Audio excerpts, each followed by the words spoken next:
भारत मुक्ति मोर्चा के राष्ट्रीय कार्यकारी अध्यक्ष जी हैं माननीय प्रेम कुमार गेडाम जी। प्रेम कुमार गेडाम जी, आपका स्वागत है। मेरा एक सवाल है कि जो भारत मुक्ति मोर्चा का, जैसे बामसेब का पहले 3 दिन का अधिवेशन हुआ करता था, अभी भारत मुक्ति मोर्चा का 3 दिन का अधिवेशन होता है और बामसेब का 2 दिन का होता है, ऐसा क्यों है? सबसे पहले आपका धन्यवाद। और बामसेब और भारत मुक्ति मोर्चा के राष्ट्रीय अधिवेशन में जो देश भर से लाखों लोग यहाँ पर आए थे लखनऊ में, उन सभी लोगों को मैं अभिनंदन करता हूँ। मामला ये है कि मान्यवर काशीराम साहब, DK खापर्डे साहब और मान्यवर वामन मेश्राम साहब, जो कि वर्तमान में बामसेब भारत मुक्ति मोर्चा के राष्ट्रीय अध्यक्ष है, तो 45-46 साल के मेहनत के बाद में, मतलब 45-46 साल की ज़िंदगी खास करके वामन मेश्राम साहब ने संगठन बनाने के लिए लगाई। आज देशव्यापी संगठन निर्माण हुआ, अभी संगठन खड़ा हो चुका है। अभी हम लोग आंदोलन की दिशा में पहल कर चुके हैं और उसकी शुरुआत हो चुकी है। तो इसीलिए इस बात को ध्यान में रखते हुए, दुश्मन के षड्यंत्र को ध्यान में रखते हुए, क्योंकि नेतृत्व किसे कहते हैं कि जो दुश्मन के षड्यंत्र को समझे और अपने समाज को बचाने की रणनीति बनाए, तो अभी हम लोग आंदोलन की दिशा में हम लोग काम कर रहे हैं। और बामसेब जो है ये कर्मचारी लोगों का संगठन है और भारत मुक्ति मोर्चा इस देश में मूल निवासी बहुजन समाज को आज़ादी दिलाने के लिए संगठन बनाया गया है। तो इसलिए इस बार रणनीति में हम लोगों ने बदलाव किया कि बामसेब का 2 दिन का अधिवेशन होगा और भारत मुक्ति मोर्चा का 3 दिन का अधिवेशन होगा, क्योंकि भारत मुक्ति मोर्चा ये आंदोलन करने वाला संगठन है, आंदोलनकारी संगठन है। तो इस प्रकार से इस उत्तर प्रदेश में खास करके जो कोरोना कार्यकाल की वजह से 3 साल तो फिजिकली अधिवेशन हुआ ही नहीं। ये तो बहुत ही ऐतिहासिक पल रहा उत्तर प्रदेश में, लखनऊ में, कि कोरोना के बाद में पहली बार बामसेब का 39वां और भारत मुक्ति मोर्चा का 12वां राष्ट्रीय अधिवेशन हम लोगों ने उत्तर प्रदेश में लिया। देश भर से लाखों लोग इस अधिवेशन में शामिल हुए, लाखों लोग इस अधिवेशन में आए और करीबन विस्तार पूर्वक जानकारी इस अधिवेशन में हम लोगों ने, जो तमाम देश भर से आए थे लोग, उनको हम लोगों ने दी। और अभी भी हम ग्राउंड पर ही हैं। कौन कौन से विषयों पे चर्चा हुई? बड़े पैमाने पे बड़े पैमाने पर अलग अलग विषय पर चर्चा हुई, लेकिन खास करके लोगों को अभी ये बातें समझाई गई इस अधिवेशन के माध्यम से, बहुत महत्वपूर्ण बात, कि 45-46 साल में हम लोगों ने संगठन बनाने का काम किया। अब देशव्यापी संगठन हम लोगों ने बना लिया। ब्राह्मणों ने क्या किया कि मूल निवासी बहुजन समाज के जो इश्यूज है उसको नॉन इश्यूज बना दिए। अब जो हमारे जो इश्यूज है जिसको नॉन इश्यूज बनाए गए, उस नॉन इशू को हम लोग नेशनल इशू बनाकर उन इशू के माध्यम से हम लोग इस देश में राष्ट्रव्यापी जन आंदोलन निर्माण करना चाहते हैं। तो अलग अलग विषयों के ऊपर डिस्कशन हुआ, चर्चा हुआ। अभी एक एक विषय के बारे में बताएंगे। नहीं, एक सवाल ऐसा है कि जैसे पहले आपके बामसेब के भारत मुक्ति मोर्चा के राष्ट्रीय अधिवेशन में SC, ST, OBC और माइनॉरिटीज के लोग आते थे। इस बार क्षत्रिय समाज का भी बड़े पैमाने पे सहयोग था। तो ये सारी जो बातें हुई है, तो उस बारे में सोशल मीडिया पे बड़ी क्रिया प्रतिक्रिया हो रही है। इस बारे में आपका क्या कहना है? मेरा इतना ही कहना है कि जो सोशल मीडिया में क्रिया प्रतिक्रिया दे रहे हैं, वो देने के पहले कम से कम समझदारी का एक सिद्धांत क्या होता है कि प्रोफेसर विलास खराज जी ने जो 3 खंड लिखे, वर्तमान के क्षत्रिय कौन है, तो ये 3 खंड लिखे, तो वो विस्तार पूर्वक सबसे पहले पढ़ना चाहिए। मुझे नहीं लगता कि जो लोग क्रिया प्रतिक्रिया दे रहे हैं उन्होंने वो खंड में से कोई एक आधी पार्ट पढ़ा होगा। 2 लाइन की पोस्ट तो कोई भी लिख सकता है, लिखने में क्या जा रहा है। लेकिन समझदारी का सिद्धांत यह है कि सबसे पहले वो 3 खंड पढ़ाया जाए और पढ़ने के बाद में फिर प्रतिक्रिया दिया जाए, तो बात समझ में आएगी। क्योंकि हमारे समाज को रणनीति तो उतनी समझ में आती नहीं, स्ट्रेटेजी तो उतनी समझ में आती नहीं। हमारी लड़ाई जो है वो लड़ाई ब्राह्मणों के साथ में है, ब्राह्मणी व्यवस्था के साथ में है। तो ये स्ट्रेटेजी का जो मामला है, रणनीति का जो मामला है, बहुत सारी चीज़ें हमारे समाज को समझ में नहीं आती। तो पहले तो वो 3 खंड पढ़ना चाहिए और पढ़ने के बाद में फिर प्रतिक्रिया जाहिर करना चाहिए। मैं तो क्रिया प्रतिक्रिया जो लोग कर रहे हैं उनको तो मैं यही इस माध्यम से इतना ही मैसेज मैं देना चाहता हूँ कि सबसे पहले आप खंड पढ़िए। और एक सवाल है कि कुछ दिनों पहले संगठन से कुछ लोग चले गए, भाग गए, ऐसे कहा जाता है। तो ये भी सोशल मीडिया पे चर्चा हुई थी कि अभी कुछ नहीं रहा। हाँ, वामन मिश्राम को सारे लोग छोड़कर चले गए, बातचीत खत्म हो गई है। तो उसके बारे में आपका क्या कहना है? ये जो लोग ऐसा प्रचार कर रहे हैं, खास करके गद्दार लोग, तो अभी इस अधिवेशन से अब साबित हो चुका है कि इस देश में अगर मूल निवासी बहुजन समाज को कोई आज़ादी दिला सकता है तो उस संगठन का नाम है वामसेप। और इस देश में मूल निवासी बहुजन समाज को सही रास्ता, सही मार्ग, सही दिशा और आज़ादी दिला सकता है वो कोई नेतृत्व है तो उस व्यक्ति का नाम है मान्यवर वामन मेश्राम साहब। तो बहुत सारी बातें जो है जो गद्दार लोग जो प्रचार करते हैं, तो गद्दारों का भी अधिवेशन जो है वो महाराष्ट्र कल्याण में शायद कोई गांव है कोणतरी।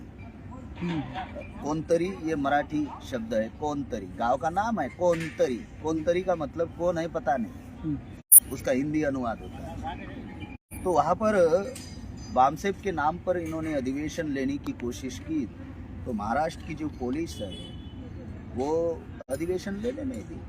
उन्होंने कहा कि वो तो सोशल मीडिया पे चल रहा है कि वामसेप का अधिवेशन, वामसेप का अधिवेशन। हाँ, सोशल मीडिया में गद्दार लोग ऐसा लिख रहे हैं, लेकिन उनकी औकात नहीं हुई कि वामसेप का बैनर बनाकर वो अधिवेशन लिया जाए। ऐसी उनकी औकात हुई नहीं, क्योंकि सुरेश पाटिल जी ने पुलिस स्टेशन में लिख कर दिया कि हम वामसेप के नाम से अधिवेशन नहीं लेंगे।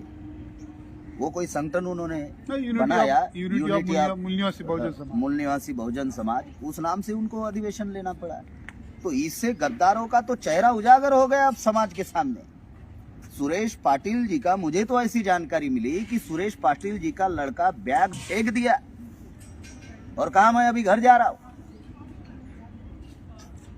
सुरेश पाटिल जी ने जिस उम्र में जो निर्णय लिया वो कोई सही निर्णय नहीं है उनका।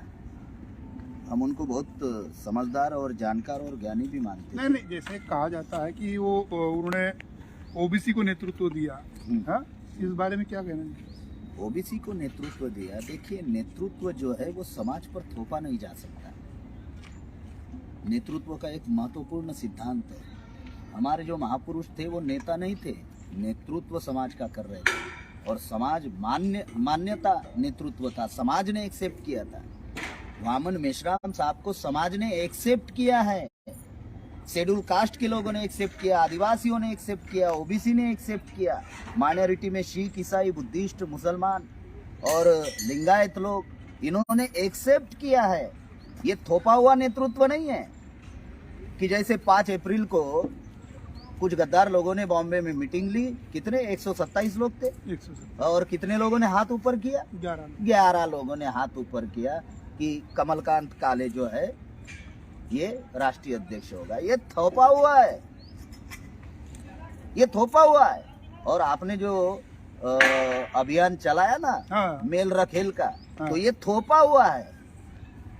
कमलकांत काड़े का कैरेक्टर ही था चापलूसी का, वो तो उसका चेला है लालन का, तो वो थोपा हुआ है। तो थोपा हुआ जो नेतृत्व होता है तो वो यूज एंड थ्रो होता है। तो काड़े जी का यूज करेंगे? तो वो तो मान भी नहीं रहे, तो उनके जो कुछ लोग जो है राष्ट्रीय महासचिव वो मान भी नहीं रहे कि कमलाकांत काले राष्ट्रीय अध्यक्ष है, ऐसा मान भी नहीं रहे। बिल्कुल बिल्कुल। तो ये जो प्रोपेगेंडा, जैसे नरेंद्र मोदी ओबीसी का है, तो मेश्राम साहब क्या कहते हैं, ये बुजगावना है। तो उन्होंने ये कोशिश की, ये बुद्धगांव को राष्ट्रीय अध्यक्ष बताने की कोशिश की, लेकिन महाराष्ट्र में जो राष्ट्रीय अधिवेशन उन्होंने लिया तो बामसेप का नाम भी लेने की उनकी औकात नहीं रही। अब वो सोशल मीडिया में अभियान चला रहे हैं कि वामसेप का 39वां राष्ट्रीय अधिवेशन महाराष्ट्र में हुआ, वो ऐसे कह रहे हैं, लेकिन वहाँ पे जो हमारे कार्यकर्ता है महाराष्ट्र के, खास करके कल्याण एरिया के, वो पुलिस स्टेशन गए। पूरे वामसेप के राष्ट्रीय अध्यक्ष वामन मेश्राम साहब है और ये लोग यहाँ पर अधिवेशन ले रहे। नहीं, उन्होंने फंड भी राष्ट्रीय अधिवेशन के नाम से इकट्ठा नहीं किया। हाँ, नहीं किया। हाँ, जैसे हमने कूपन बुक भी देखे हाँ। कि बामसेप का राष्ट्रीय अधिवेशन ऐसा कुछ नहीं था, नहीं, मगर फंड जनरेट किया। इस पर कुछ संगठनात्मक कार्रवाई होगी? देखिए, न्याय प्रक्रिया 3 जगह पर होती है। हम किसी भी गद्दार को छोड़ने वाले नहीं हैं, किसी भी गद्दार को। न्याय प्रक्रिया 3 जगह पर होती है। एक होती है संगठन, दूसरा होता है समाज और तीसरा होता है जुडिशरी। ये दिसंबर 2023 तक ये संगठनात्मक न्याय प्रक्रिया चली। अब 2 प्रक्रिया बाकी है, समाज की और जुडिशरी की। तो ये अभी जनवरी 2024 से शुरू होगी। तो 3 जगह पर ये न्याय प्रक्रिया होती है। तो हम किसी को छोड़ने वाले नहीं है, गद्दारों को तो बिल्कुल ही छोड़ने वाले नहीं है। जो अनुशासनहीनता करेगा उसके ऊपर कार्रवाई जरूर होगी, और जो गद्दारी करेगा तो उसको गद्दार ही माना जाएगा। वो लोग जो है गद्दार लोग, उनको समझ में नहीं आ रहा है कि उन्होंने क्या किया। उन्होंने उनका ही सत्यानाश नहीं किया, बल्कि उनकी आने वाले पीढ़ियों का भी उन्होंने सत्यानाश किया। कैसे? जैसे बाबू जगजीवन राम है, भावराव बोरकर है, दादा साहब गायकवाड़ है, काजोलकर है। इनके ऊपर जो बाबा साहब अम्बेडकर ने गद्दारी का जो आरोप लगाया कि ये समाज के गद्दार है, बाबा साहब अम्बेडकर के आंदोलन को इन्होंने धोखाधड़ी की, ये जो आरोप उनके ऊपर लगाया, तो वो तो चले गए। बाबू जगजीवन राम भी चले गए, भावराव बोरकर भी चले गए, काजोलकर भी चले गए, दादा साहब गायकवाड़ भी चले गए, लेकिन भुगतान उनके पीढ़ियों को भुगतना पड़ रहा है। उनको जानते भी नहीं, लोग जानते भी नहीं, सम्मान भी देते नहीं, और जब नाम भी आता है, अरे वो तो गद्दार था, बाबा साहब अम्बेडकर के साथ में धोखाधड़ी की। 45 साल की जिंदगी वामन मेश्राम साहब ने इस आंदोलन पर लगाई, चने फुटाने खाकर जिंदगी बिताई। ये साधारण मामला थोड़ी है। नहीं, तो ये गद्दारों के उन पर एक आरोप लगता है, डिक्टेटरशिप करते हैं। हाँ। और जो पैसों का मिस यूज करते हैं। हाँ, तो ये जो ऐसा आरोप लगाते हैं, तो आरोप लगाने वाले तो लगाते ही रहते हैं। कोई तथ्य उन्होंने, कोई डॉक्यूमेंट्स उन्होंने अभी तक कोई प्रेजेंट किया? दुनिया की एक महत्वपूर्ण बात इस मौके पर मैं बताना चाहता हूं कि दुनिया में कोई भी संगठन, तथागत बुद्धा का आप ले लीजिए, दुनिया का कोई भी संगठन बगैर दिशा निर्देशन, नियंत्रण, निगरानी, अनुशासन से चल ही नहीं सकता। और दिशा निर्देशन, नियंत्रण, निगरानी, अनुशासन, इसके साथ में हम किसी भी प्रकार का कोई कॉम्प्रोमाइज करने वाले नहीं है। और मेश्राम साहब तो बिल्कुल ही नहीं करते अपने जीवन में। और गद्दारों ने जो संगठन बनाया और जो गद्दारों की जो झुंड उन्होंने इकट्ठा की, वहां पे अब दिशा निर्देशन, नियंत्रण, निगरानी, अनुशासन है ही नहीं। वो तो एक दूसरे को संभालने में लगे हुए हैं। कोई गलती भी कर रहा है तो भी उसको संभाल रहे हैं ताकि कोई भाग ना जाए। जैसे वो भाग भी गए थे, जैसे आए बहुत सारे लोग वहां से वापस आए। इस ये लखनऊ में जो हम लोगों ने अधिवेशन लिया वामसेप भारत मुक्ति मोर्चा का, तो जो लोग उनके साथ में गए थे वो बहुत सारे लोग यहाँ पर आए, बहुत सारे फुल टाइमर भी आए, यहाँ पे वापस आए। मेरा एक आखिरी सवाल है कि जैसे आप भारत मुक्ति मोर्चा के राष्ट्रीय कार्यकारी अध्यक्ष हैं जी, जैसे ये अधिवेशन खत्म होने के बाद आपकी क्या अभी रणनीति है? आने वाले समय में प्रोग्राम क्या रहेंगे जनरली उत्तर प्रदेश को लेकर, क्योंकि 2024 का चुनाव है और उत्तर प्रदेश से सबसे ज़्यादा सीटें आती है, 80 लोकसभा की सीटें आती है। जी जी, एक बड़ा रोल प्ले करता है जी। तो इसके बारे में आपका क्या प्लान है? मेरा इतना ही कहना है कि देखिए, अभी कल हमारा 5 दिन का राष्ट्रीय अधिवेशन समाप्त हुआ। अभी ये जो मंडप वगैरह है, थोड़ा मैं महोदय जी से कहता हूँ थोड़ा घुमाइए तो ये दिखाइए, ये मंडप वगैरह जो है अभी ये अभी जो मंडप वाले जो लोग हैं वो मंडप वाले लोग जो है अभी ये सारा तोल खाल करना शुरू कर रहे हैं। तो इसके लिए आज का दिन या कल का दिन हमारा जाएगा। अब बहुत सारी मशीनरी जो है हमारी, वो बहुत सारी मशीनरी 1 जनवरी को भीमा कोरेगांव में जो कार्यक्रम है वहाँ पर पहुँच चुकी है।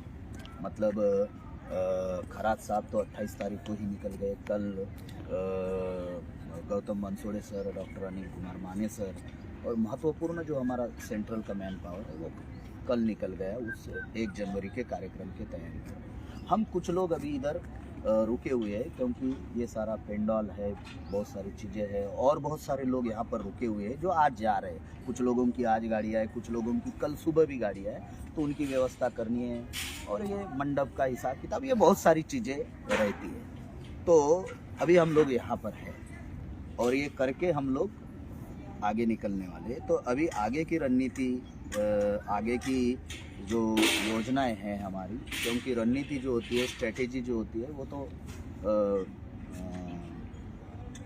सार्वजनिक जगह पर तो बताया नहीं जा सकता, लेकिन हमारा अभी आगे की योजना ये है कि अभी 1 जनवरी को भीमा कोरेगांव का कार्यक्रम है, उसकी तैयारी जोर शोर के साथ हम लोग कर रहे हैं। और उसके बाद में वामन मेश्राम साहब के नेतृत्व में ईवीएम भंडाफोड़ परिवर्तन यात्रा शुरू हो गई।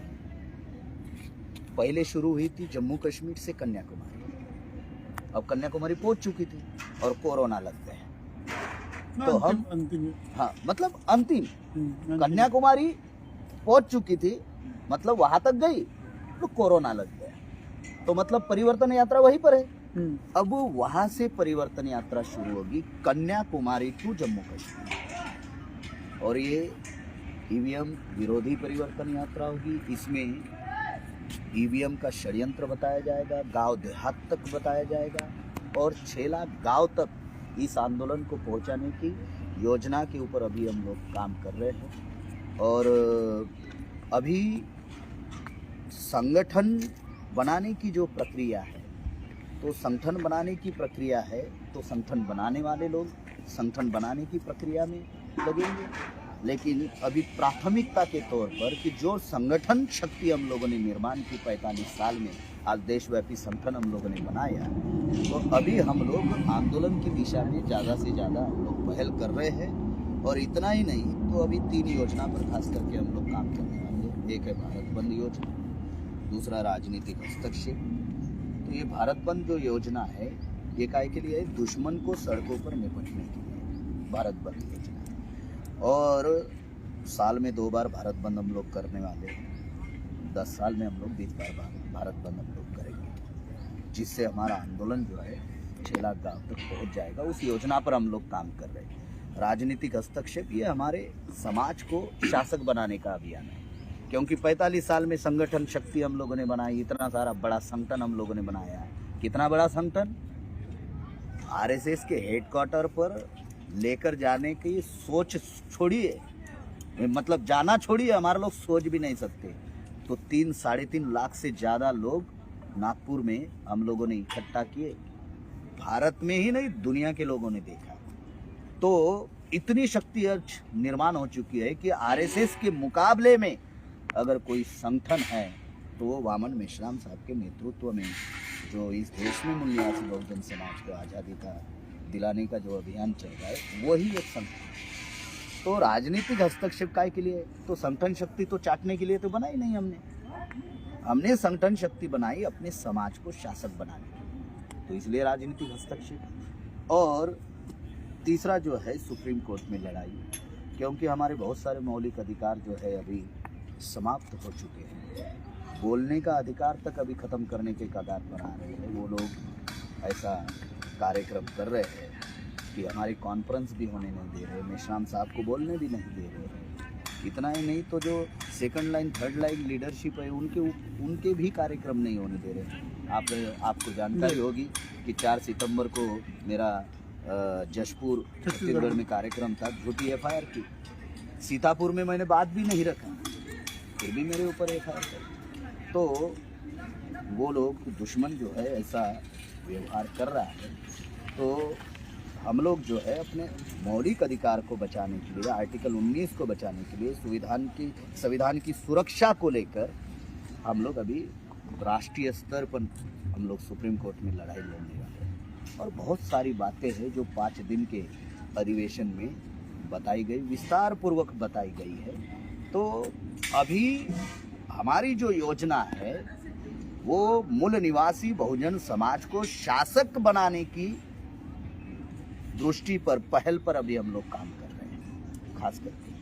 तो ऐसा है अभियान, आप देख रहे हैं कि पूरे देश भर से लोग आए और एक जिसे हम लोग बोलते हैं ना कि पूरे भारत को, आप अगर भारत घूमने के लिए जाएंगे तो आपको समय भी लगेगा, पैसा भी लगेगा और बहुत सारी चीज़ें भी जाएगी। लेकिन बामसेफ भारत मुक्ति मोर्चा का राष्ट्रीय अधिवेशन ये एकमात्र ऐसा राष्ट्रीय अधिवेशन है कि जहां पर आपको 31 राज्य, 567 जिला और करीबन 4,500 से ज़्यादा तहसील, 22,000 से ज़्यादा ब्लॉक और 1.5 लाख गांव से ज़्यादा गांव के लोग आपको यहाँ पर देखने को मिलते हैं। एक दूसरा देश भारत यहाँ पे बसता है, बहुत अलग टाइप का सिस्टम यहाँ पर देखने को मिलता है।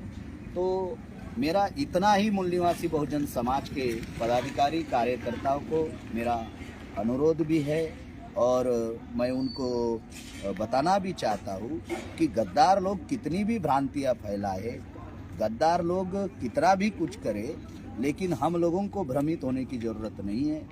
बस समय का थोड़ा हमें इंतज़ार करना है। जैसे हमारे आज़ादी और हमारे बीच में जैसे समय का थोड़ा इम्पोर्टेंट है, उसी प्रकार से अब गद्दारों का बंदोबस्त जो है अभी ग्राउंड लेवल पर समाज और जुडिशरी में अभी हम लोग बेहतरीन तरीके से करने वाले हैं।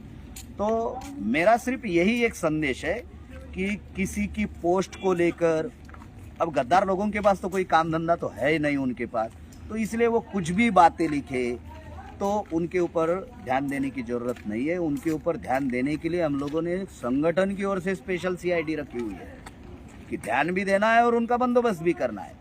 कार्यकर्ता पदाधिकारियों को भ्रमित होने की ज़रूरत नहीं है।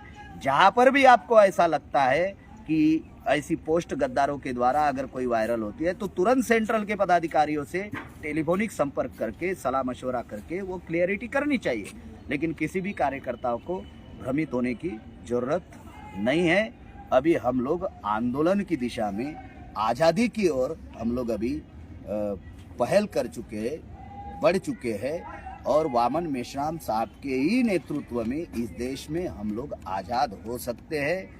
नेतृत्व निर्माण होने के लिए हजारों साल लगते हैं, हजारों साल बाद आज हमारे समाज में ये नेतृत्व निर्माण हुआ, जिन्होंने 6,000 जातियों को जोड़ने का पूरे देश भर में प्रयास कर रहे हैं और करीबन 4200 जातियों के लोग अभी तक इस आंदोलन के साथ में जुड़ चुके हैं। अभी हम भारत बंद करने लायक बने हैं, आंदोलन करने लायक हम लोग बने हैं।